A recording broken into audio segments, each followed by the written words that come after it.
പരിശീലനത്തിന്റെ അവസാന നാളുകളിലാണ് പ്രതീക്ഷിക്കാതെ ആ സംഭവം നടന്നത്. ഒരു ദിവസം കർണൻ ബ്രാഹ്മണനല്ല എന്ന കാര്യം പരശുരാമൻ മനസ്സിലാക്കി.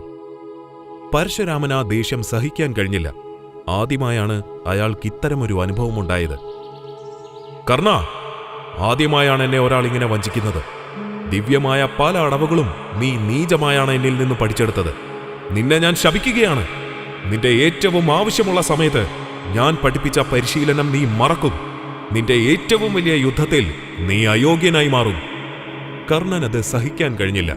പരശുരാമന്റെ കാലിൽ വീണ് അയാൾ കരയുവാൻ തുടങ്ങി. പരമാവധി തവണ കർണൻ മാപ്പു പറഞ്ഞു. ഗുരുവേ, ഞാൻ പരിശീലനത്തിന് മാത്രമാണ് ഞാൻ നുണ പറഞ്ഞത്. സൂതപുത്രനായ എനിക്ക് ആര് പരിശീലനം തരാനാണ് ഗുരുവേ? ആ ഒരൊറ്റ കാരണത്താലാണ് നമുക്ക് ഈ നുണ പറയേണ്ടി വന്നത്. അങ്ങ് എന്ത് ശിക്ഷ തന്നാലും ഞാനത് സ്വീകരിച്ചോളാമേ. പരശുരാമൻ കേട്ട ഭാവം നടിച്ചില്ല.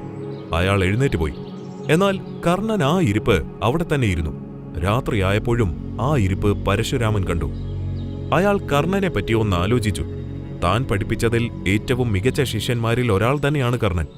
എന്നാൽ അതിലുമുപരി അവൻ ചെയ്യുന്ന ഗുരുസേവ തനിക്ക് വേറെ ഒരു ശിഷ്യനും ചെയ്തിട്ടില്ല.